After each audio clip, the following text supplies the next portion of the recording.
ഒരു അക്വേറിയം എന്ന് പറയുമ്പോൾ ഫിഷസ് മാത്രമാണ് നമ്മുടെ മനസ്സിൽ വരുന്നത്. പക്ഷേ ഇന്നത്തെ അക്വേറിയം ഹോബിയിൽ ഒരുപാട് പുതിയ ജീവികളും വന്നിട്ടുണ്ട്.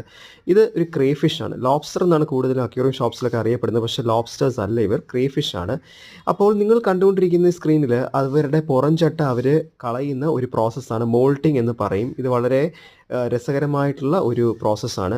ഇത് വളരെയധികം ടെറിട്ടോറിയൽ ആയിട്ടുള്ള ജീവിയാണ്. എസ്പെഷ്യലി മെയിൽസിൻ്റെ കാര്യമാണ് ഞാൻ ഈ പറയുന്നത്. അപ്പോൾ നമ്മൾ ടാങ്ക് സൈസ് ഒക്കെ നോക്കി തന്നെ സെലക്ട് ചെയ്യുക. കാരണം മാക്സിമം ഹൈഡിങ് സ്പേസസിലും കൊടുക്കുക. കാരണം മെയിൽസ് ഫേസ് ടു ഫേസ് വരുമ്പോൾ ഫൈറ്റ് ചെയ്യാനുള്ള ചാൻസസ് ഉണ്ട്. കാരണം അവരുടെ ടെറിട്ടറി മാർക്ക് ചെയ്യാൻ അവർക്ക് ഭയങ്കര ഇഷ്ടമാണ്. മെയിൽസിനെയും ഫീമെയിൽസിനെയും കണ്ടുപിടിക്കാൻ എളുപ്പമാണ്. മെയിൽസിനാണ് നീളം കൂടിയ വലിയ കട്ടിയുള്ള ഫ്രണ്ടിലെ കൊമ്പുകളും കാര്യങ്ങളും വരുന്നത്. ഫീമെയിൽസിന് ചെറുതായിരിക്കും. ഇല്ലാന്നുണ്ടെങ്കിൽ അവരുടെ പുറം കാലുകളാണ് കൂടുതലും ചെക്ക് ചെയ്യേണ്ടത്. ബാക്കിലെല്ലാ മെയിൻ കാലുകൾക്ക് ശേഷം കുഞ്ഞു കുഞ്ഞു കാലുകളുണ്ടെങ്കിൽ അത് മെയിലും, ആ കാലുകളില്ലെങ്കിൽ ഫീമെയിൽസുമായിരിക്കും. അപ്പോൾ ഈ വീഡിയോ ഇഷ്ടപ്പെട്ടെന്ന് കരുതുന്നു. സബ്സ്ക്രൈബ് ചെയ്യുക. കൂടുതൽ അറിവ് ഫിഷ് ഹോബിയിൽ നേടുക. താങ്ക്